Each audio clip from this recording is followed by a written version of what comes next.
मैंने आपको बताया कि SN2 मैकेनिज्म में 100% बैक अटैक होता है, जिसको हम लोग क्या बोलते हैं, इन्वर्जन कॉन्फ़िगरेशन। जैसे SN1 में रिटेंशन और इन्वर्जन दोनों ही टाइप का कॉन्फ़िगरेशन बनता है, बट SN2 के केस में ऐसा नहीं। इसमें एक ही टाइप का सारा प्रोडक्ट बनेगा जो इन्वर्जन कॉन्फ़िगरेशन, मतलब 100%, ऐसा हम लोग मान के चलते हैं और ऐसा ही बनता है।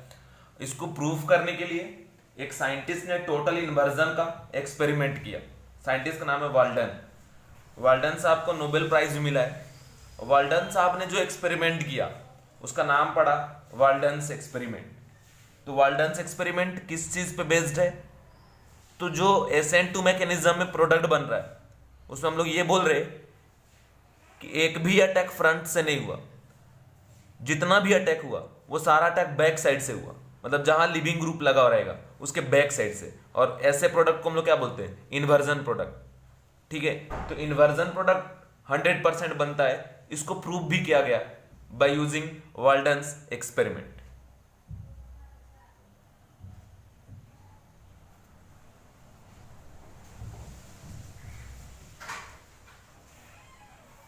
वाल्डन्स एक्सपेरिमेंट, वाल्डन्स एक्सपेरिमेंट में पॉलरीमीटर के डिमेरिट का बेनिफिट उठाया गया। पॉलरीमीटर अब एक्सपेरिमेंट नहीं है, पॉलरीमीटर एक इक्विपमेंट है जिसका यूज हम लोग ऑर्गेनिक केमिस्ट्री में किसी ऑर्गेनिक कंपाउंड के ऑप्टिकल एक्टिविटी को चेक करने के लिए करते हैं।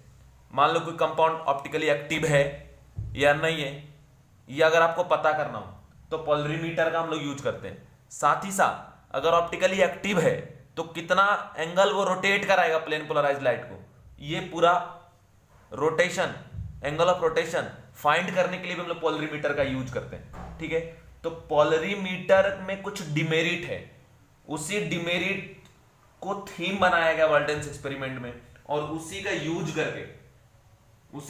करके हम लोग वाल्डन्स एक्सपेरिमेंट समझेंगे। मतलब उसी का यूज करके वाल्डन्स एक्सपेरिमेंट किया गया, तो इसलिए हम लोग उसी के हिसाब समझते हैं। तो पहले तो नोट करके पॉलरीमीटर लिख लीजिएगा। पॉलरीमीटर, पॉलरीमीटर क्या है ये लिख लो। Polarimeter is an equipment by which we can find compound is optically active or inactive. If compound optically active, then we measure the value of angle of rotation. The value of angle of rotation. ठीक है, अब हम लोग पढ़ने जा रहे हैं limitation of polarimeter. Polarimeter का लिमिटेशन क्या है, और पॉलरीमीटर के लिमिटेशन को ही तो वाल्डन साहब ने यूज किया। तो वाल्डन्स एक्सपेरिमेंट क्या है, वाल्डन साहब ने क्या यूज किया, ये समझने से पहले आपको ये जानना पड़ेगा कि पॉलरीमीटर में डिमेरिट क्या है। ठीक है, तो लिखेंगे limitation of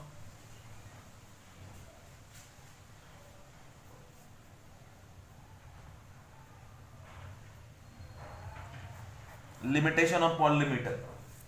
limitation of polarimeter ये है कि पॉलरीमीटर हाइड्रोजन और ड्यूटेरियम को दो डिफरेंट एलिमेंट की तरह ट्रीट करता है। मतलब hydrogen not equal to deuterium, मतलब ये दोनों को दो डिफरेंट एलिमेंट एज्यूम करता है, मानता है कौन? पॉलरीमीटर। लेकिन इसके अलावा जो भी आइसोटोप्स हैं, ये भी तो आइसोटोप है हाइड्रोजन का, हाइड्रोजन 1,1 और ये हाइड्रोजन 1,2 जिसको ड्यूटेरियम बोलते हैं, ये दोनों एक दूसरे का आइसोटोप है, मतलब हाइड्रोजन का आइसोटोप है, प्रोटियम एंड ड्यूटेरियम। बट फिर भी इसको दो डिफरेंट एलिमेंट एज्यूम करता है पॉलरीमीटर। लेकिन इसके अलावा जो भी आइसोटोप्स हैं उनको डिस्टिंक्ट नहीं करता, उन सभी को सेम मानता है पॉलरीमीटर। जैसे अगर बात करें कि क्लोरीन 35 और क्लोरीन 37, ये दो आइसोटोप है क्लोरीन का, बट पॉलरीमीटर इन दोनों को सेम मानता है। मतलब कहीं आप क्लोरीन 35 यूज करेंगे या उसके पोजीशन में क्लोरीन 37 यूज कर लेंगे तो पॉलरीमीटर को कोई फर्क नहीं पड़ता मेजरमेंट में। जो मेजरमेंट आपको इसके लिए वो देगा वही इसके लिए भी देगा, मतलब ये दोनों उसके लिए सेम एलिमेंट है, सिमिलर। बट हाइड्रोजन को और ड्यूटेरियम को डिस्टिंग्विश करता है, इन दोनों को डिफरेंट मानता है। ठीक है। इसके अलावा ब्रोमीन 80 और ब्रोमीन 82, ठीक है, ब्रोमीन 82, ये भी दो डिफरेंट आइसोटोप है ब्रोमीन का, बट फिर भी पोलरीमीटर इन दोनों को क्या मानता है, सेम, ठीक है, इनको डिफरेंट नहीं मानता, इनको डिस्टिंक्ट नहीं कर पाता, ठीक है। ऑक्सीजन का 16 और ऑक्सीजन का 18, ये दोनों पोलरीमीटर के लिए क्या है, सेम, ठीक है, मतलब जो मेजरमेंट आपको ऑक्सीजन 16 के लिए देगा वही मेजरमेंट आपको वो ऑक्सीजन 18 के लिए देगा। इसके अलावा आयोडीन 127 और आयोडीन 131, ये भी आइसोटोप है आयोडीन का, ये दोनों को भी पोलरीमीटर सेम मानता है, मतलब जो बिहेवियर उसका इसके लिए होगा वही इसका इसके लिए भी, दोनों में कोई डिफरेंस नहीं है, और ये रेडियो एक्टिव भी है, ठीक है। तो अब इसमें लिमिटेशन क्या है कि पोलरीमीटर जितने भी आइसोटोप्स एग्जिस्ट करते हैं उसमें हाइड्रोजन और ड्यूटेरियम को डिस्टिंग्विश करता है, दो डिफरेंट एलिमेंट की तरह ट्रीट करता है, बट उसके अलावा जो भी आइसोटोप्स हैं उनको डिस्टिंग्विश नहीं करता, उनको एक एलिमेंट की तरह ट्रीट करता है। मतलब क्लोरीन 35 बोलो या क्लोरीन 37, पोलरीमीटर केस में दोनों सेम है, ब्रोमीन 80 बोलो या ब्रोमीन 82 बोलो, पोलरीमीटर केस में सेम है, ऑक्सीजन 16 बोलो या ऑक्सीजन 18 बोलो, पोलरीमीटर केस में क्या है, सेम है। आयोडीन 127 बोलो या आयोडीन 131 बोलो, पोलरीमीटर केस में क्या है, सेम है। यही लिमिटेशन है पोलरीमीटर का। लिमिटेशन इसलिए है कि भाई अगर इसको डिस्टिंग्विश किए तो बाकियों को भी करना चाहिए था, या इनको नहीं किए इसको नहीं करना चाहिए था, लेकिन हाइड्रोजन ड्यूटेरियम को डिस्टिंग्विश कर दिया, जबकि ये भी क्या है, आइसोटोप ही तो है, ये हाइड्रोजन 11 और ये क्या आपका 12, ठीक है, समझ गए क्या। तो ये इसका लिमिटेशन है पोलरीमीटर का, और इसी लिमिटेशन का यूज किया गया वर्ल्डन्स एक्सपेरिमेंट में, ठीक है, समझ गए क्या, क्लियर, समझ में आ गया। पोलरीमीटर क्या है, ऑप्टिकल एक्टिव है कि कंपाउंड ऑप्टिकली इनएक्टिव है, ये पता करने का इक्विपमेंट है, और साथ ही साथ एंगल ऑफ रोटेशन मेजर भी करता है। तो कंडीशन ये है कि ऑप्टिकल एक्टिव के लिए क्या कंडीशन है, 4 डिफरेंट ग्रुप प्रेजेंट होने चाहिए, ठीक है।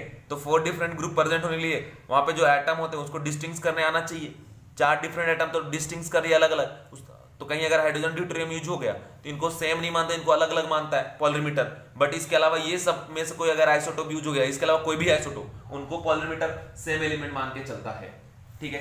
तो आप कैसे लिखोगे, पहले यहाँ हेडिंग लिखेंगे लिमिटेशन ऑफ पोलरीमीटर, ठीक है, उसके बाद इसमें लिखेंगे in case of polarimeter hydrogen not equal to deuterium, but it cannot distinguish between any other pair of isotope,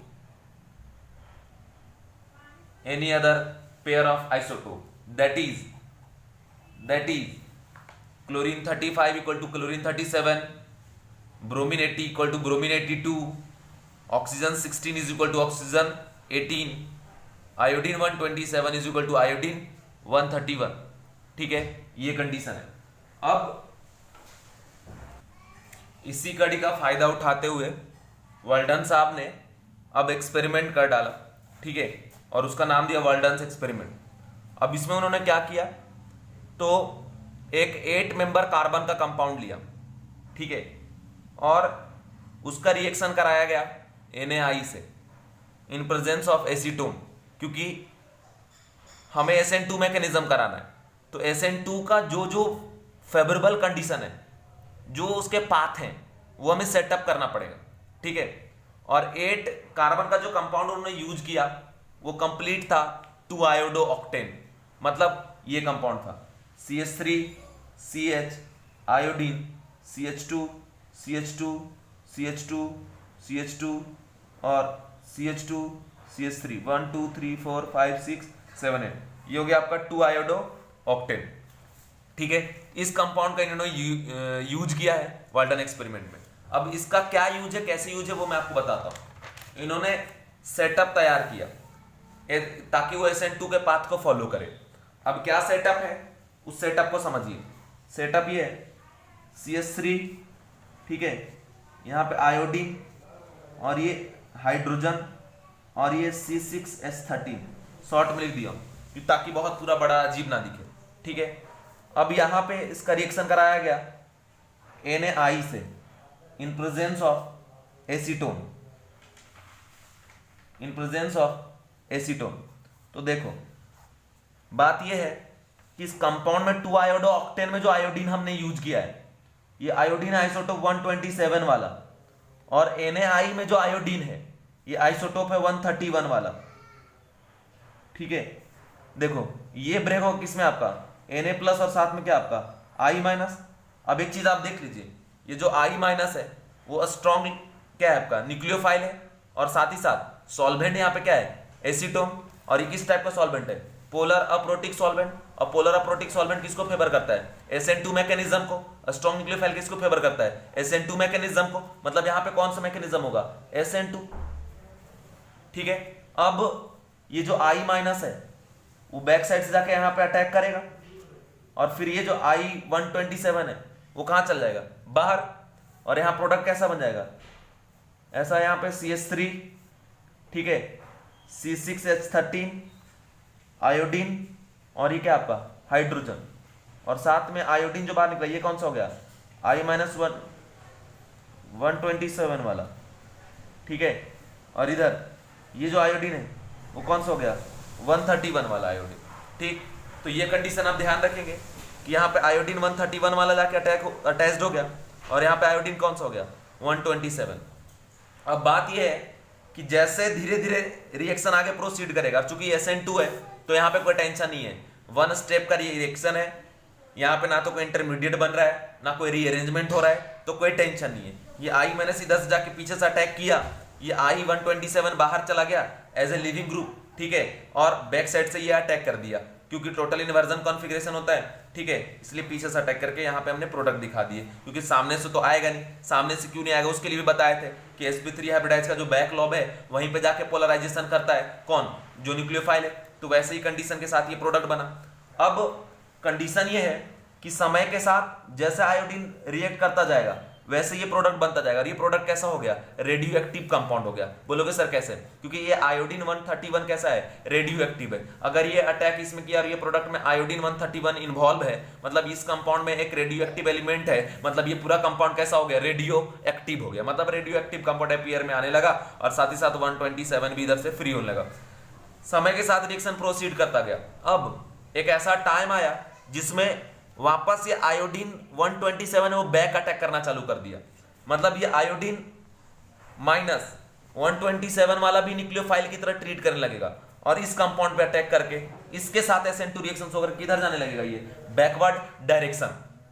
ठीक है, बोलोगे सर ऐसा क्यों, क्योंकि I-127 या I-131 दोनों एक जैसा ट्रीट कर रहा है कौन पोलरीमीटर, इस वजह से। अब ये अगर रिएक्शन बैकवर्ड जाएगा तो स्टार्टिंग में, अब देखो जैसे अब ये अगर मान लो यहाँ अटैक करता है तो जहां पे लिविंग ग्रुप लगा है उसके लिए उससे कहां पर अटैक करेगा बैक साइड में, इसका बैक साइड ये हुआ जहां अटैक करके ये प्रोडक्ट बनाएगा। ठीक है, तो स्टार्टिंग में जो पीछे जा रहा है उसका रेट एकदम निग्लिजिबल होगा, समय के साथ धीरे धीरे रेट क्या होगा इंक्रीज होगा बैकवर्ड जाने का। एक ऐसा टाइम आएगा जिस टाइम पे ये रिएक्शन कहां पे चला जाएगा इक्विलिब्रियम पे। ठीक है, कहां पे चला जाएगा इक्विलिब्रियम। उस टाइम पे क्या होगा rate forward is equal to क्या आपका रेट बैकवर्ड, मतलब जितना स्पीड से ये फॉरवर्ड जा रहा है उतनी स्पीड से क्या हो रहा है बैकवर्ड आ रहा है। मतलब एट इक्विलिब्रियम सॉल्यूशन में जितना एग्जिस्टेंस इस कंपाउंड का होगा जहां पे आयोडीन 131 यूज हुआ है सॉल्यूशन में, उतना ही एग्जिस्टेंस इस कंपाउंड का भी होगा जहां पे आयोडीन कितना कौन सा प्रेजेंट है 127। दोनों का equal existence, because rate forward and rate backward दोनों बराबर है। ठीक है, इक्विलिब्रियम पे। और जैसा I-131 अटैक करेगा वैसे I-127 अटैक करेगा, तो जितना ये एग्जिस्ट करेगा उतना ये एग्जिस्ट करेगा। ठीक है, ठीक है। अब देखो कंडीशन क्या है कि अगर हम बात करें यहां मिरर लगा दें तो इस कंपाउंड का ये क्या कहलाएगा मिरर इमेज। कैसे CH3 का इमेज क्या बना CH3, C6H13 क्या बना C6H13, आयोडीन 127 का क्या बना आयोडीन 131। लेकिन पोलरीमीटर जो कि ऑब्जर्वर है ऑप्टिकल एक्टिव कंपाउंड का, वो ये दोनों को डिफरेंशिएट नहीं करता, इन दोनों को सेम मानता है। तो हम भी क्या मान के चलेंगे कि ये दोनों एक दूसरे क्या है मिरर इमेज। ठीक है, अब मान लो बाबू, मान लो कि अगर हम एंगल ऑफ रोटेशन इस मॉलिक्यूल का मेजर करते हैं, अल्फा का वैल्यू इस मॉलिक्यूल का, और मान लो आता है +x degree Celsius, degree +x degree angle of rotation, मतलब पीपीएल लाइट को कितना रोटेट कराता है, +x। तो आप सुने होंगे कि अगर मिरर इमेज आइसोमर है, एक क्लॉकवाइज रोटेट कराएगा तो दूसरा क्या रोटेट कराएगा, एंटी क्लॉकवाइज, और दोनों के रोटेशन का मैग्नीट्यूड भी क्या होता है, सेम। तो ये दोनों एक दूसरे क्या हो गया, मिरर इमेज। रियली में आयोडीन 127 और 131 डिफरेंट है, लेकिन पोलरीमीटर दोनों क्या मानता है, सेम। तो इस वजह से अगर इसका एंगल ऑफ रोटेशन अल्फा मान लो x डिग्री से है प्लस में, तो इसका जो अल्फा होगा वो कितना होगा, माइनस ऑफ क्या आपका x डिग्री। ठीक है, ठीक है। या फिर मान लो इसका अल्फा -x डिग्री है, तो इसका अल्फा क्या आ जाएगा, +x डिग्री। जो इसका होगा वही इसका होगा मैग्नीट्यूड वाइज, बट साइन दोनों का डिफरेंट होगा, because both are mirror image of each other, because polarimeter इन दोनों को डिफरेंशिएट नहीं करता, डिस्टिंक्ट नहीं करता। किसको, आयोडीन 127 और आयोडीन 131, और मिरर लगाओगे तो यही बनेगा, मतलब एक पेयर बने इन एंसोमेरी। ठीक है। अब कंडीशन ये है, इक्विलिब्रियम पे 50% ये एग्जिस्ट कर रहा है, 50% ये एग्जिस्ट कर रहा है। मान लो SN2 मैकेनिज्म में हम क्या पढ़े हैं कि जो न्यूक्लियोफाइल है वो बैक अटैक करता है। यहां भी वही कंडीशन मान लो, मैं जूम कर लिए कि जो I- है वो 100% कैसा अटैक कर रहा है, बैक अटैक 100%, एक भी सामने से नहीं आ रहा, एक भी सामने से नहीं आ रहा। तो कंडीशन है कि 50% ये 50% ये, तो पूरा जो प्रोडक्ट बन रहा है वो किसके अटैक से बन रहा है, बैक अटैक से। तो 100% जो प्रोडक्ट बन रहा है वो बैक अटैक वाला। तो अगर इक्विलिब्रियम पे ये 50% बचा है और इक्विलिब्रियम पे ये 50% है, तो 50% का रोटेशन क्या हो जाएगा, +x डिग्री। तो 50% प्रोडक्ट का रोटेशन कैसा हो जाएगा, -x डिग्री। नेट रोटेशन क्या हो जाएगा, 0। नेट एंगल ऑफ रोटेशन क्या हो गया, 0। कुछ ऐसे रोटेट कराया और कुछ ऐसे रोटेट कराया, नेट रोटेशन क्या हो गया, 0। अब मान लो अगर ये -x डिग्री और ये +x डिग्री, तो नेट रोटेशन 0 कब होगा, जब पूरा का पूरा प्रोडक्ट बैक अटैक से बन रहा होगा, क्योंकि ये बैक साइड से जाएगा तभी तो इसका मिरर इमेज होगा, और जब मिरर इमेज होगा तभी तो magnitude wise same angle of rotation होगा। अगर मिरर इमेज नहीं रहा तो magnitude wise same angle of rotation कभी ऑब्जर्व होगा क्या, नहीं। तो हम ऐसा मान के चल रहे कि पूरा का पूरा अटैक 100% क्या कैसा है, बैक अटैक है, कोई भी फ्रंट अटैक नहीं है, एक भी आयोडीन सामने से आके अटैक यहां पे नहीं किया। ठीक है, तो ऐसा मान के चल रहे कि पूरा पूरा बैक अटैक हो रहा है। अगर पूरा पूरा बैक अटैक होगा तो net angle of rotation at equilibrium is equal to क्या होगा, 0। अगर net angle of rotation equilibrium पे 0 मानना है तो पूरा पूरा अटैक इधर से कराना पड़ेगा, बैक से। ठीक है, ऐसा पूरा थ्योरी सोचा गया। अब ऑब्जर्वेशन, ऑब्जर्वेशन क्या ऑब्जर्व हुआ, ऑब्जर्वेशन एट इक्विलिब्रियम ये ऑब्जर्व हुआ कि नेट अल्फा इक्वल टू 0, ये चीज आ गया, net angle of rotation equal to 0, ये बात ऑब्जर्व हो गया इक्विलिब्रियम पे। तो क्लियर समझ लिया गया कि अगर net angle of rotation equal to 0 है, इसका मतलब रिएक्टेंट का 50% अगर क्लॉकवाइज रोटेट कर रहा है तो प्रोडक्ट का 50% कैसा रोटेट कर रहा है, एंटी क्लॉकवाइज। इसका मतलब पूरा का पूरा 100% अटैक जो हो रहा है वो किधर से हो रहा है, बैक साइड से अटैक हो रहा है। इसीलिए बोला गया कि SN2 के केस में 100% कैसा कॉन्फ़िगरेशन है, इन्वर्जन कॉन्फ़िगरेशन, रिटेंशन एक भी नहीं है।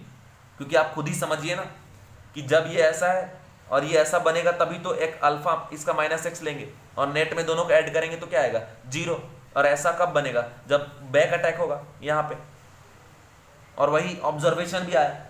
ठीक है, तो ये कंडीशन है। ये था आपका टोटल इन्वर्जन कॉन्फ़िगरेशन का वर्ल्डन एक्सपेरिमेंट।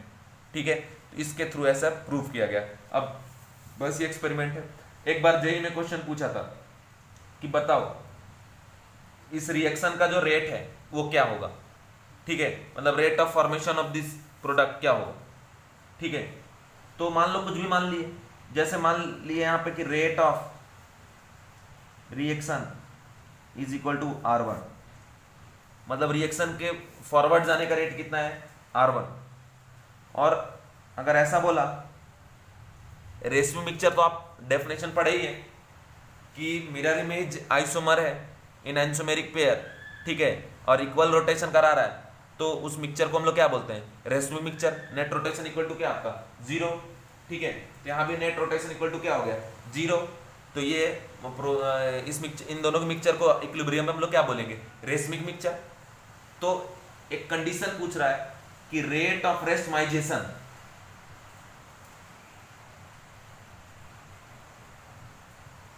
रेट ऑफ रेशमाइजेशन मान लिया गया R2। पूछ ये रहा है कि बताइए R1 और R2 में क्या रिलेशन है, R1 बड़ा है या R2 बड़ा है। तो मैं आपको कंडीशन समझा रहा हूं, ध्यान समझिए। रेट ऑफ रेशमाइजेशन क्या है कि प्लस और माइनस का जो कॉम्बिनेशन है वो दोनों का सम नेट इक्वल टू क्या होता है रेशमी मिक्सचर में 0। तो अब देखो कंडीशन कि जैसे टोटल हमारा ये रिएक्टेंट था 100 मोल, ठीक है, कितना था 100 मोल, ठीक है, 100 में 50 कन्वर्ट हो गया प्रोडक्ट में, तो बचा कितना 50, ठीक है 50। तो अगर ये 50 तो 50 प्लस वाला, और ये 50 क्या हो गया माइनस वाला, तो नेट रोटेशन कितना हो गया इसका 0, ठीक है। अब कंडीशन ये है कि एक अगर आगे जाता है, एक आगे जाता है, एक प्लस बनेगा तो वो एक माइनस को नेट क्या कर देगा, कैंसिल आउट, ठीक है, कैंसिल आउट करते जाएगा। तो आगे जाके एक प्रोडक्ट बन रहा है, लेकिन रेशमिक में रेशमाइजेशन में इन दोनों का यूज हो रहा है, तो जैसे एक बनेगा वो एक इसके एक को क्या कर देगा कैंसिल आउट। तो जो रेट ऑफ रेशमाइजेशन है वो इसके 2 गुना चल रहा है, कि जितना ये बनेगा इसके साथ साथ अगर ये 2 बना, इधर से 2 का यूज करके उन दोनों को क्या कर देगा कैंसिल आउट। फिर 4 बना तो इधर के 4 को भी लेके वो दोनों मिलकर नेट क्या हो जाएगा कैंसिल आउट, ठीक है। मतलब अगर ये 50 मोल बना तो रेशमाइजेशन में कितने मोल इन्वॉल्व हो गए 100 मोल, 50 मोल इसका और 50 मोल इसका। इसका मतलब हम ये लिखेंगे कि रेट ऑफ रेशमाइजेशन अगर R2 का बात करें तो R2 इक्वल टू हो जाएगा 2 टाइम्स क्या आपका R1, 2 टाइम्स क्या हो जाएगा R1। ये कंडीशन है यहाँ का, ठीक है। तो ये चीज याद रखिएगा। उसके बाद एक क्वेश्चन और पूछता है कि बताओ rate of attainment of radioactivity क्या है, ठीक है। Rate of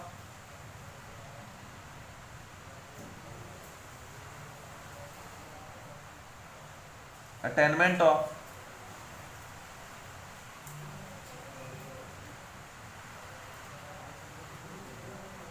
rate of attainment of radio activity.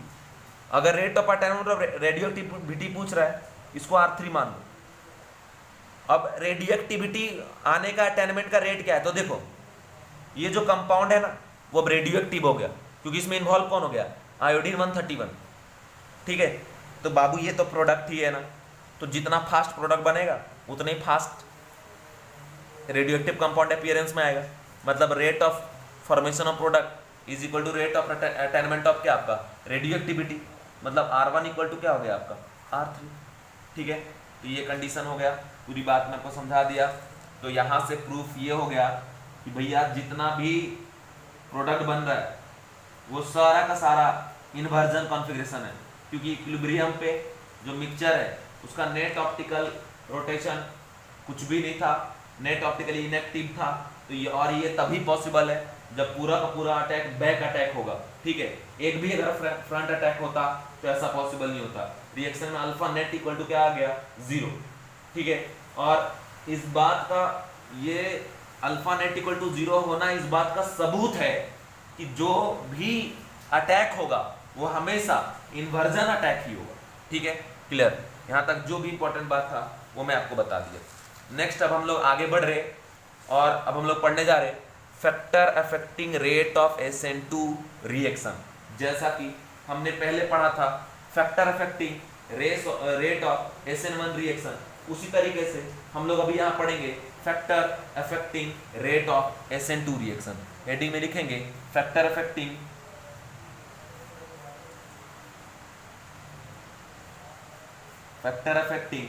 Rate of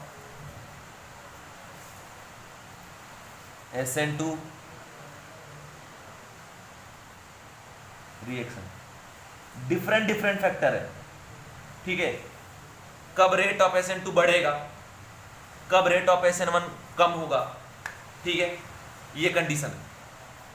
अब मैं आपको रफ में समझा रहा हूं, पहले रफ में देखो, इसको लिखना नहीं, सिर्फ समझो, ठीक है। कंडीशन ये है कि यहां पे हम लोग SN2 में क्या पढ़े हैं कि CR, इधर से क्या लेते हैं H, ये क्या होता है आपका D, इधर से X, ठीक है। यहाँ न्यूक्लियोफाइल यूज किए, ये कैसा होगा स्ट्रॉन्ग, ये जब पीछे से अटैक करेगा फिर ये बाहर निकलेगा, सिंगल स्टेप रिएक्शन। ये तो C H D NU R और प्लस क्या आपका X माइनस, ये क्या हो गया आपका प्रोडक्ट, ठीक है। कोई इंटरमीडिएट नहीं बन रहा, कोई रीअरेंजमेंट नहीं हो रहा, सिंगल स्टेप रिएक्शन है, and this is known as what SN2 reaction. अब जितना कम टाइम में यहां से यहां जाएगा उसका रेट उतना क्या होगा फास्ट। रेट मतलब कौन कितने कम टाइम में कंप्लीट हो रहा है, जो कम टाइम में कंप्लीट होगा उसका रेट कम होगा, मतलब ज्यादा होगा बनने का, ठीक है, फास्ट रेट होगा, और जो ज्यादा टाइम लेगा उसका रेट स्लो होगा, ठीक है।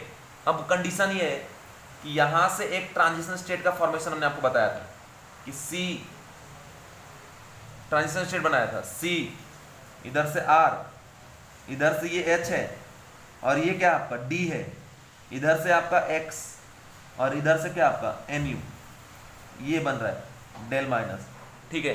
हमने बताया था ये ट्रांजिशन स्टेट हाईली अनस्टेबल, ठीक है, और एक ही ट्रांजिशन स्टेट बनता है। और हमने आपको ये बात बताया है कि ट्रांजिशन स्टेट जितना ज्यादा स्टेबल होगा इसके प्रोडक्ट के बनने का रेट क्या होगा उतना ही ज्यादा, मतलब ये स्टेप का रेट उतना ज्यादा। अगर इस ट्रांजिशन स्टेट की स्टेबिलिटी आप बढ़ा दें तो रेट ऑफ रिएक्शन क्या होगा इंक्रीज हो जाएगा। अगर ट्रांजिशन स्टेट का स्टेबिलिटी कम हो जाएगा तो रेट ऑफ रिएक्शन क्या हो जाएगा डिक्रीज हो जाएगा। अब रफली मैं अभी बताता हूं, बाद में तो इंडिविजुअली पढ़ाऊंगा। सबसे पहली बात आप देखो, सबसे पहला फैक्टर जिस बात पे डिपेंड करेगा वो डिग्री ऑफ कार्बन होगा। बोलोगे सर कैसे? जैसे न्यूक्लियोफाइल यहां पे अटैक करने आ रहा है, अगर यहां पे बल्कीनेस ज्यादा होगा, क्राउडनेस ज्यादा होगा, तो न्यूक्लियोफाइल को अंदर जाने ही नहीं मिलेगा, इधर धक्का मुक्की होगा, इधर ही रोक दिया जाएगा। ये अंदर जाएगा भी तो पूरा धक्का मुक्की के साथ जाएगा। अगर ज्यादा धक्का मुक्की होगा तो अच्छा जाके पोलराइजेशन नहीं कर पाएगा, और अच्छे से अगर पोलराइजेशन नहीं किया तो SN2 का रेट भी क्या होगा बहुत ही कम होगा। तो इसका मतलब ये है कि क्राउडिंग अगर बढ़ता है उस कार्बन पे या इस कंपाउंड पे क्राउडिंग अगर बढ़ता है तो न्यूक्लियोफाइल के अटैक करने का रेट भी क्या हो जाएगा कम हो जाएगा। जितना प्लेन रहेगा ये कार्बन, जितना स्मूथ रहेगा उतना इजीली न्यूक्लियोफाइल अंदर तक जाके पोलराइजेशन कर सकेगा, ठीक है। और दूसरा बात, इस कार्बन पे जितना ज्यादा पॉजिटिव चार्ज जनरेट होगा उतना इजीली न्यूक्लियोफाइल को अट्रैक्ट करेगा। अब पॉजिटिव चार्ज अगर जनरेट करना है तो यहाँ पे प्लस आई इफेक्ट लगाने वाले ग्रुप ज्यादा से ज्यादा नहीं होने चाहिए, ठीक है। मतलब क्राउडिंग जितना कम रेट ऑफ SN2 क्या होगा उतना ज्यादा, क्राउडिंग जितना ज्यादा रेट ऑफ SN2 क्या होगा उतना कम। समझ रहे हो ना भाई कि यार ये न्यूक्लियोफाइल पहले पास में जाएगा तभी तो पोलराइजेशन करेगा, दूर से थोड़ी ना करेगा। तो पास में अंदर जाने के लिए कोई बल्कि ग्रुप रहेगा तो इसको अंदर जाने देगा क्या? नहीं। अगर बल्कि ग्रुप नहीं है, धक्का मुक्की इसके साथ कोई नहीं कर रहा है, तो न्यूक्लियोफाइल चुपचाप अंदर तक जाएगा और इसको इलेक्ट्रॉन क्या करेगा इसके साथ पोलराइजेशन करेगा और उसके साथ क्या करेगा बॉन्ड बना लेगा, ठीक है। ये कंडीशन फर्स्ट फैक्टर। ये दूसरी बात, ट्रांजिशन स्टेट जितना स्टेबल होगा उसका प्रोडक्ट का स्टेबिलिटी उतना ज्यादा और रिएक्शन उतना फास्ट। अब जैसे यहां देखो ये हाईली अनस्टेबल है, क्यों? क्योंकि एक तो ट्रायगोनल बाइपिरामिडल है, sp2 हाइब्रिडाइज, ऊपर से ये नेगेटिव चार्ज है, पार्शियल नेगेटिव चार्ज। अब इस ट्रांजिशन स्टेट पे अगर ऐसा कोई ग्रुप अटैच्ड हो गया जो और इलेक्ट्रॉन इसको दे तो यहां पे इलेक्ट्रॉन डेंसिटी और बढ़ेगा, नेगेटिव चार्ज का मैग्नीट्यूड और बढ़ेगा, स्टेबिलिटी क्या हो कम। लेकिन ट्रांजिशन स्टेट में कोई ऐसा ग्रुप रहे जो इलेक्ट्रॉन विड्रॉइंग ग्रुप है, ठीक है। अगर इलेक्ट्रॉन विड्रॉ कर रहा है तो ट्रांजिशन स्टेट पे जो निगेटिव चार्ज है उसकी मैग्नीट्यूड को क्या करेगा, डिक्रीज करेगा। अगर मैग्नीट्यूड डिक्रीज हुआ तो उसके कारण स्टेबिलिटी क्या होगा, इंक्रीज होगा। किसका, ट्रांजिशन स्टेट का। और ट्रांजिशन स्टेट का अगर स्टेबिलिटी इंक्रीज होता है तो प्रोडक्ट भी इजीली बनेगा, रेट ऑफ SN2 क्या होगा, बढ़ेगा। तो मतलब इलेक्ट्रॉन विड्रॉइंग ग्रुप का होना SN2 के लिए अच्छा बात है।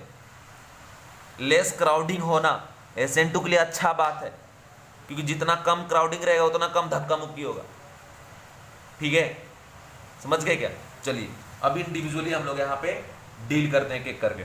Factor affecting rate of SN2 reaction. First है degree of RX। Degree of RX,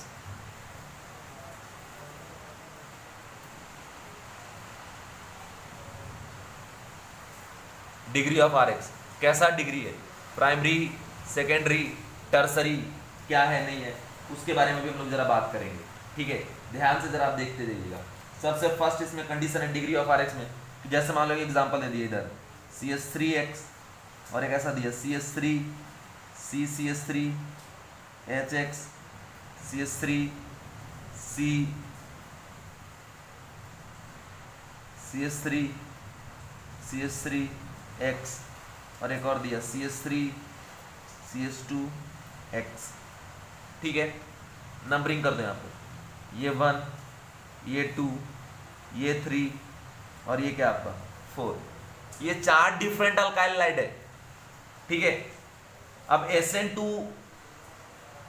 rate of SN2 अगर हम लिखते हैं, इनका रेट ऑफ SN2 अगर लिखते हैं तो SN2 में एक स्टेप में कंप्लीट होने वाला रिएक्शन है, जहां पे लिविंग ग्रुप लगा है उसी कार्बन पे न्यूक्लियोफाइल जाके अटैक करेगा, स्ट्रॉन्ग न्यूक्लियोफाइल, ठीक है, बैक साइड से। क्योंकि प्रूफ हो चुका है वर्ल्डन एक्सपेरिमेंट से कि टोटल इन्वर्जन कॉन्फ़िगरेशन होता है। बैक साइड से अटैक करेगा। यहाँ पे तीनों क्या लगा, हाइड्रोजन, छोटा मोटा ग्रुप, धक्का मुक्की ज्यादा नहीं करेगा। यहाँ पे 2 ग्रुप लगा हुआ है इधर से CH3 यहाँ पे 3 ग्रुप लगा हुआ है CH3 यहाँ पे सिर्फ एक ग्रुप लगा हुआ है। सबसे कम रिपल्सन, सबसे कम स्टेरिक हिंड्रेंस, सबसे कम धक्का मुक्की वहां पे होगा जहां पे ग्रुप प्रेजेंस ही नहीं होगा, लार्ज बल्कि।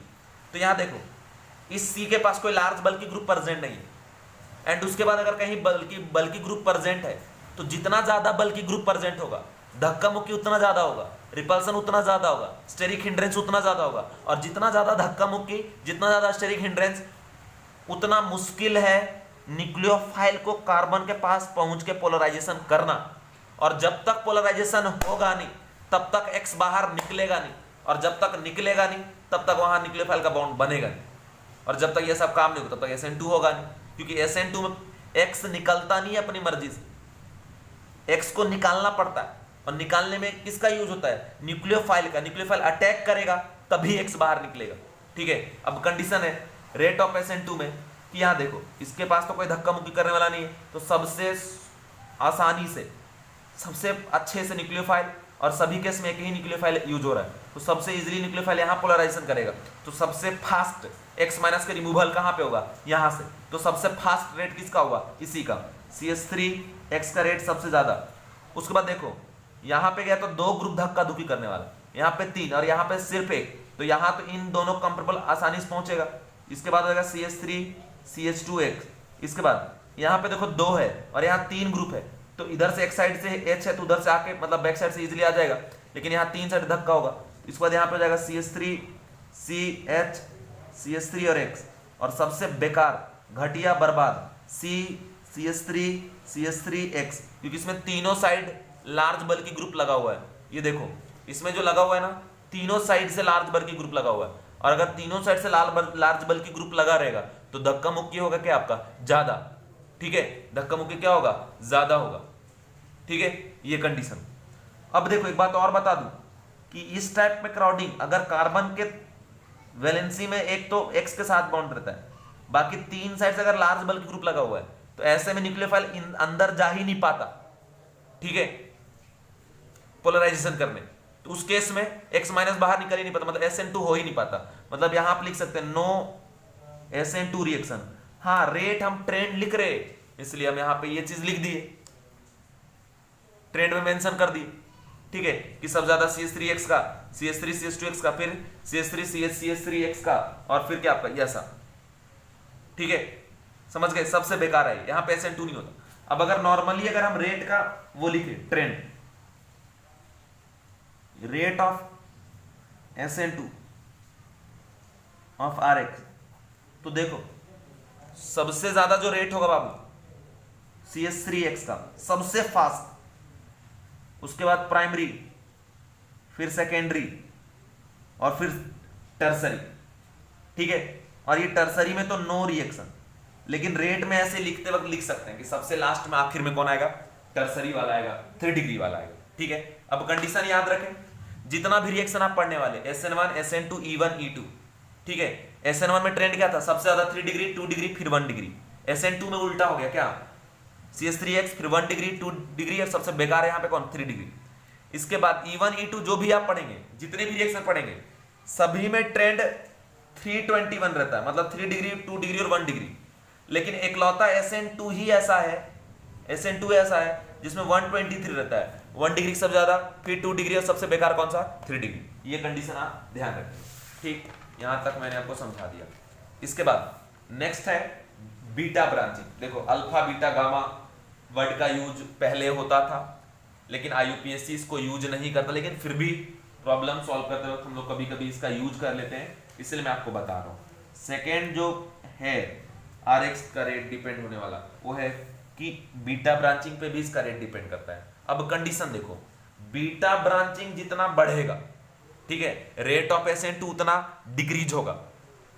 अगर डिग्री ऑफ कार्बन सेम है, जहां से अल्काइल ग्रुप मतलब हेलोजन लगा हुआ है, उस पॉइंट के कार्बन का डिग्री सेम है, तो हम लोग बीटा ब्रांचिंग से रेट चेक करते हैं, जैसे कि SN1 में भी चेक किए थे। SN1 में बीटा ब्रांचिंग होने पे रेट बढ़ रहा था, लेकिन SN2 के केस में बीटा ब्रांचिंग होने पे रेट कम हो जाएगा। रीजन में बताता हूं, ठीक है। पहले तो पॉइंट लिख लेंगे, इफ बीटा ब्रांचिंग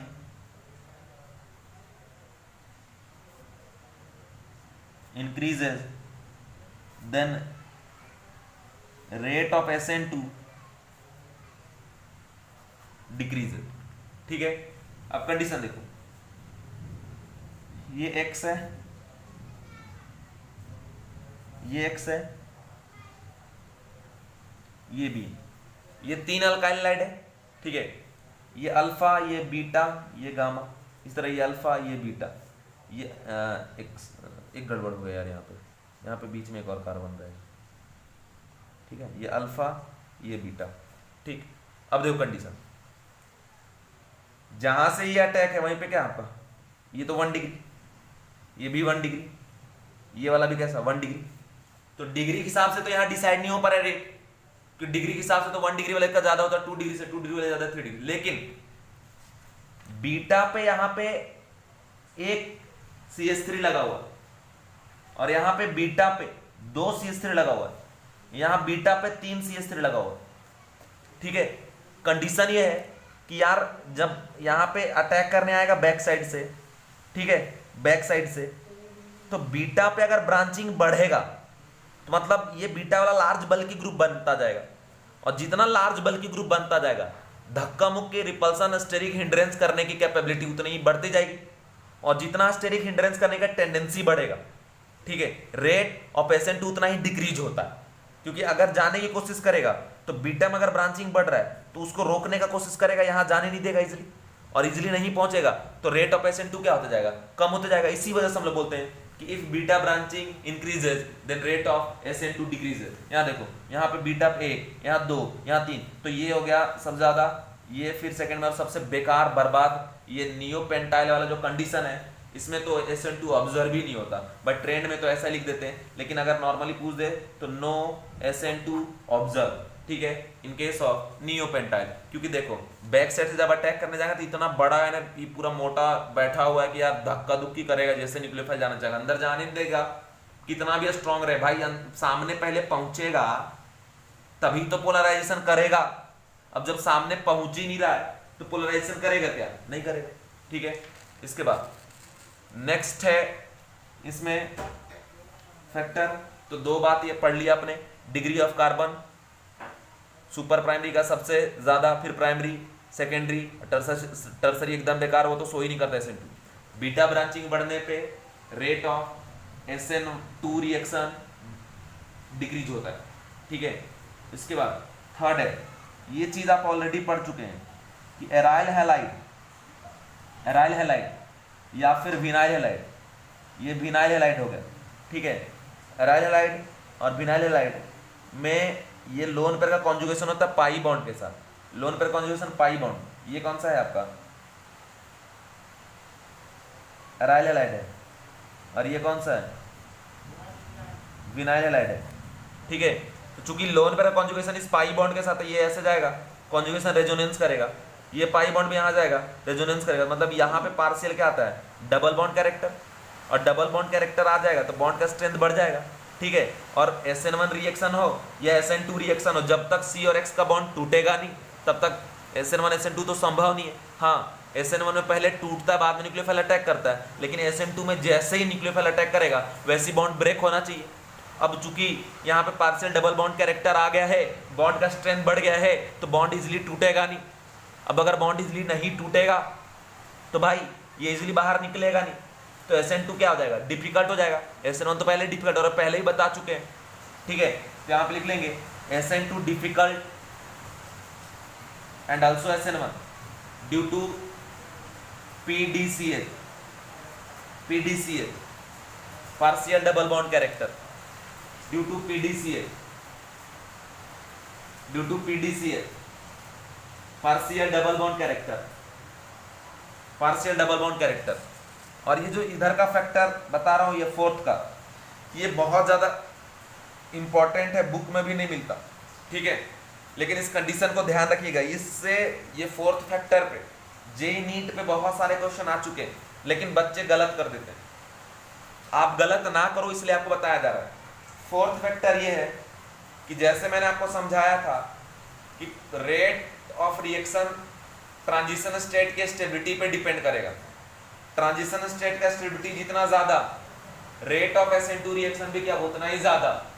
चूंकि ट्रांजिशन स्टेट पे पार्शियली नेगेटिव चार्ज आ रहा है, हमने कहा था कि ट्रांजिशन स्टेट पे अगर कोई इलेक्ट्रॉन विड्रॉइंग ग्रुप प्रेजेंट रहेगा तो electron withdrawing group transition state से इलेक्ट्रॉन डेंसिटी को अपने तरफ खींचेगा। अपने तरफ अगर खींचता है तो उसके कारण ट्रांजिशन स्टेट पे जो नेगेटिव चार्ज उसका मैग्नीट्यूड डिक्रीज होगा, और उसके वजह से स्टेबिलिटी ऑफ ट्रांजिशन स्टेट क्या होगा, इंक्रीज, और रेट ऑफ रिएक्शन भी उसके कारण क्या हो जाएगा, बढ़ जाएगा। तो वही बात हम लिखवाने जा रहे कि अगर इलेक्ट्रॉन विड्रॉइंग ग्रुप प्रेजेंट रहे तो रेट फास्टर हो जाता है, रेट इंक्रीज हो जाता है, क्योंकि आपको जो अभी हमने रफ में बताया था, ठीक है, वो कहाँ गया है,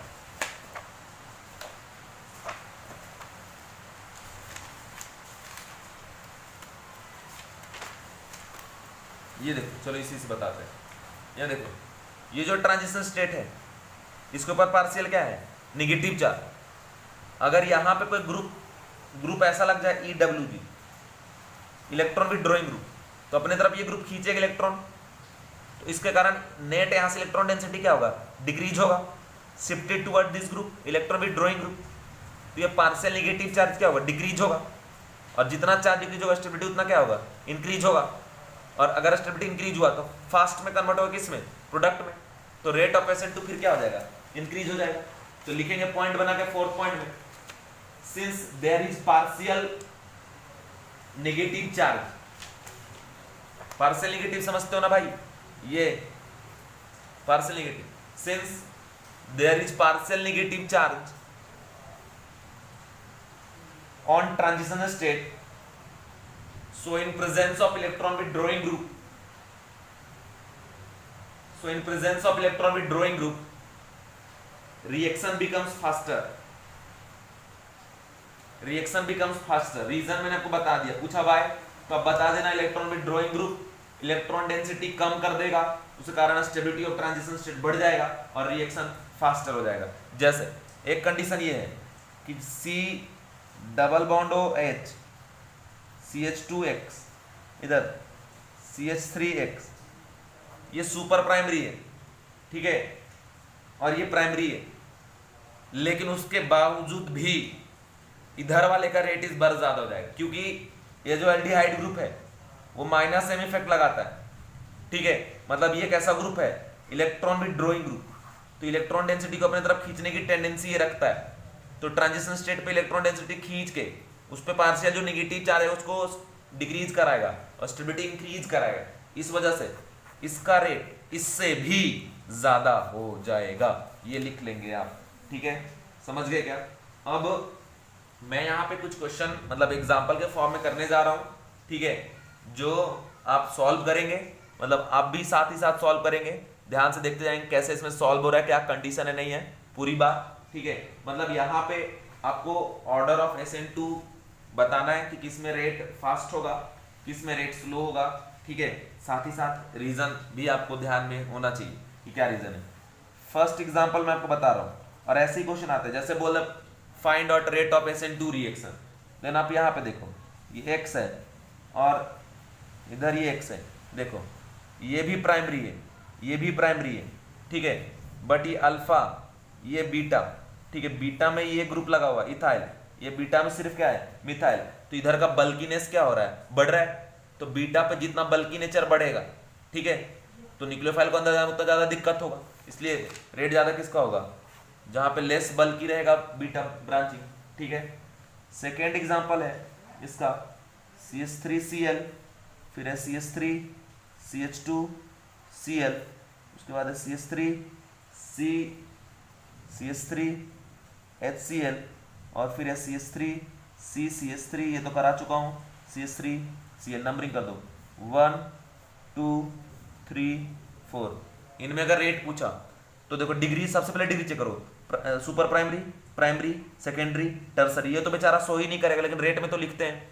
इन चारों में सबसे ज्यादा किसका हो जाएगा, फर्स्ट वाले का, फिर सेकेंड, फिर थर्ड, फोर्थ वाले एकदम बेकार बर्बाद, नो SN2, ठीक है। बट फिर भी रेट में सबसे कम में हम लोग इसको मेंशन तो जरूर करेंगे। इसके बाद नेक्स्ट क्वेश्चन है CH3Cl, ठीक है, CH3 CH2Cl, उसके बाद है CH3CH, ये CH3 है, इधर Cl है, और एक है CHO, ठीक है, ऐसा COH CH2Cl, ये 1, ये 2, ये 3, ये 4। पहले इन तीनों में आप चेक कर लो बाबू, इन तीनों में अगर आप चेक करते हैं तो ये सुपर प्राइमरी, ये सेकेंड, ये प्राइमरी और ये सेकेंडरी, इन तीनों में सबसे ज्यादा रेट इसका, फिर इसका, फिर इसका। बट इन दोनों में भी आप देखो ये सुपर प्राइमरी है, ये प्राइमरी है, बट यहाँ पे कौन सा ग्रुप लगा हुआ है, इलेक्ट्रॉन विथड्रॉइंग ग्रुप। तो इलेक्ट्रॉन विथड्रॉइंग ग्रुप के कारण इससे जो ट्रांजिशन स्टेट बनेगा उसका स्टेबिलिटी इसके कंपैरिजन में भी क्या होगा, ज्यादा, तो इसका जो प्रोडक्ट होगा वो ज्यादा स्टेबल होगा, ठीक है।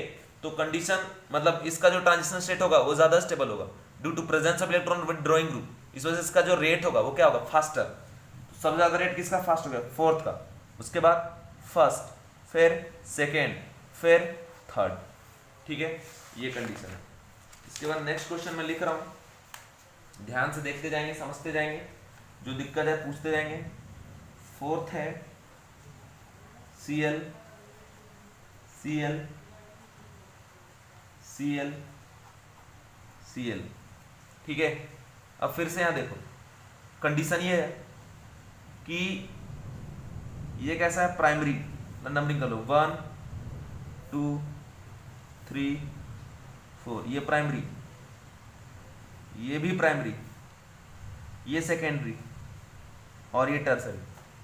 एक बात तो तय है कि प्राइमरी वाले का सेकेंडरी और टर्सरी से कंफर्म है हर बार ज्यादा हो, ठीक है। लेकिन अगर दो प्राइमरी हो गया तो फिर बीटा वाला कंसेप्ट लगाएंगे, ये अल्फा, ये बीटा, ये अल्फा, सॉरी ये अल्फा, ये बीटा, बीटा पे यहां पे क्या लगा हुआ है, CH3, और यहां बीटा पे कुछ भी नहीं लगा हुआ है, खाली हाइड्रोजन लगा हुआ। तो इन दोनों में रेट किसका ज्यादा होगा, फर्स्ट का। तो सबसे अधिक रेट किसका हो जाएगा, फर्स्ट, फिर किसका, सेकेंड। इन दोनों में सेकेंडरी और टर्सरी में किसका ज्यादा होगा, सेकेंडरी का, और सबसे बेकार किसका होगा, टर्सरी का। ये तो क्या हो जाएगा, नो SN2, ये SN2 तो शो ही नहीं करेगा, ठीक है। इसके बाद देख लीजिए आप, नेक्स्ट है नेक्स्ट एग्जांपल है एग्जांपल नंबर 5। क्वेश्चन एग्जांपल आप जो बोले सब चलता है, ठीक है।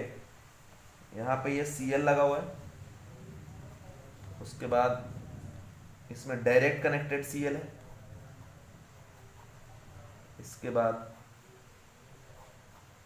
यहाँ पे ये Cl है, ठीक है।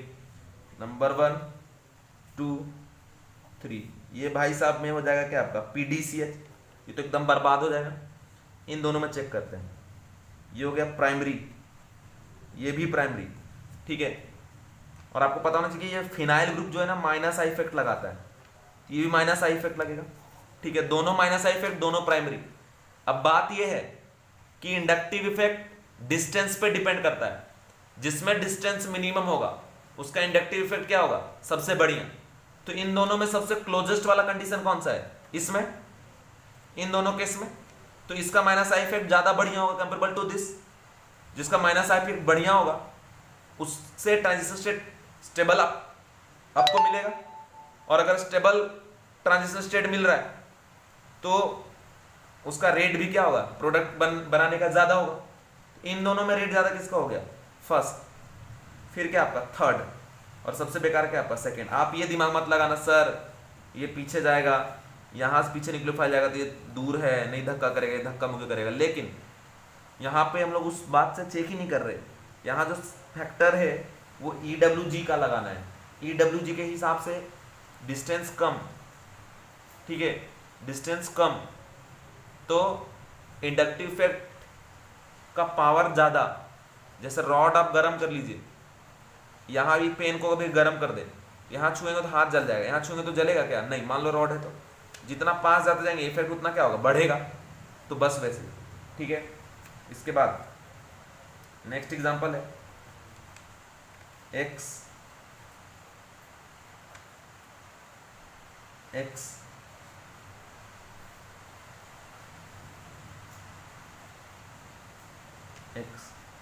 ये 1 2 3, इन तीनों में अगर हमें बताना रेट SN2 का, ठीक है, इन तीनों में अगर हमें रेट बताना है SN2 का। अब कंडीशन आप देखिए, इन तीनों में SN2 का रेट हम कैसे निकालेंगे। देखो ये प्राइमरी, ये भी प्राइमरी, ये जो sp2 हाइब्रिडाइज है, sp2 हाइब्रिडाइज का इलेक्ट्रोनेगेटिविटी sp3 वाला ज्यादा होता है, तो कौन सा इफेक्ट लगाएगा, माइनस आई। ये भी क्या लगाएगा, माइनस आई, इलेक्ट्रॉन विथड्रॉइंग ग्रुप। लेकिन ये पास से लगा रहा है तो इसका इफेक्ट क्या होगा, ज्यादा, इसलिए इन दोनों में इसका रेट क्या होगा, ज्यादा। और यहाँ देखो इसका लोन पर कॉन्जुगेशन में रहेगा इस डबल लोन के साथ, मतलब यहाँ पे क्या आ गया तो PdCH, तो ये तो एकदम बेकार हो गया, ठीक है। इन दोनों में सबसे बढ़िया किसका हो गया, सेकेंड, फिर फर्स्ट, सबसे घटिया बर्बाद किसका हो गया, थर्ड, ठीक है। ये रेट का ट्रेंड। इसके बाद नेक्स्ट क्वेश्चन हम लोग देखते हैं, वो ऐसा यहां दिया हुआ है आयोडीन, ठीक है, और ये आयोडीन, इन दोनों में बताना है रेट किसका ज्यादा। देखो आयोडीन का जो लोन पेयर है ना कॉन्जुगेशन में नहीं है, तो मतलब ये कौन सा इफेक्ट लगाएगा, माइनस आई। ये भी कौन सा लगाएगा, माइनस आई। अब देखो जितना डिस्टेंस पे ये होता है डिस्टेंस पे ये है, लेकिन ये sp हाइब्रिडाइज कार्बन है, ये sp2 हाइब्रिडाइज है। sp वाले की इलेक्ट्रोनेगेटिविटी क्या होता है, ज्यादा, तो इसका minus I effect comparable to this क्या हुआ, ज्यादा, तो ये ज्यादा बढ़िया माइनस आई इफेक्ट लगाएगा इसके कंपेरेबल में। तो इस वजह से हम क्या कहेंगे कि भैया इसका जो TS होगा ज्यादा स्टेबल होगा, इसी वजह से इसका जो SN2 होगा उसका रेट ज्यादा होगा, ठीक है। ये कंडीशन है। इस तरीके से सारा प्रॉब्लम आपको सॉल्व कर जाना है। कुछ क्वेश्चन मैं और दिखा रहा हूं, ठीक है, ध्यान से देखते जाइए। हर एक वैरायटी का आपको प्रॉब्लम यहां मिलेगा, इससे ऊपर कुछ भी नहीं है। ये कॉपी ही अगर बार बार सॉल्व कर लिए, बोर्ड, जेई, नीट, हर एक फॉर्मेट के क्वेश्चन आपसे सॉल्व होंगे, ठीक है। और बस बार बार पढ़ते जाना है, क्योंकि कुछ भी कंसेप्ट मैं छोड़ता नहीं, हर एक कंसेप्ट को पूरे मेहनत से आपको समझाने की कोशिश करता हूँ। एंड उसके बाद आपको ढेर सारा एग्जाम्पल करा रहा हूँ। ये 1, ये 2, ये 3। देखो ये वाला क्लोरीन कैसा हो गया, सेकेंडरी, ये कैसा हो गया, टर्सरी, और ये कैसा हो गया, प्राइमरी। तो नॉर्मली तो यहाँ डिग्री से डिसाइड हो गया, तो प्राइमरी में सब ज़्यादा, मतलब 3 का सब ज़्यादा, फिर किसका, आपका फर्स्ट का और फिर किसका, सेकेंड का। ठीक है, ये कंडीशन हो गया यहाँ पे। रेट किसका, SN2 का रेट का ये ट्रेंड हो गया। ठीक है, इसका नेक्स्ट और क्वेश्चन आपको मैं दिखा रहा हूँ। ठीक है, क्वेश्चन ये है कि ये ऐसा है, Cl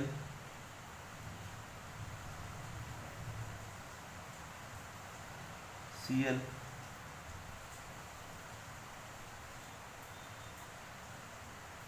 Cl देखो, ये फर्स्ट, सेकेंड और ये थर्ड। ठीक है, इन तीनों में रेट बताना है SN2 को। तो ये तो ब्रिज हेड वाला है भाई, ब्रिज हेड में पॉजिटिव चार्ज आएगा क्या, नहीं आएगा। और वैसे भी 3 डिग्री है।